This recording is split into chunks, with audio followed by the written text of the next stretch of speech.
തെരുവിലെ ചോര കണ്ടേ ഞാനും എഴുതട്ടൊരു കണ്ണീർ കാവ്യം പിഞ്ചോമന മക്കളെ ചോരക്കായി ദാഹിച്ചലയുന്ന ചെന്നായി കൂട്ടം മരിച്ചത് ഞാനല്ല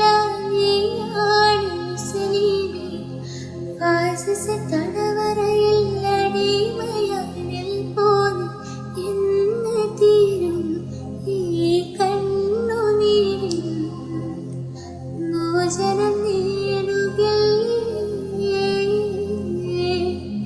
പലസ്തീൻ ചിരിയെന്നത് കാണാക്കിനാവല്ല അറബി പൊന്നു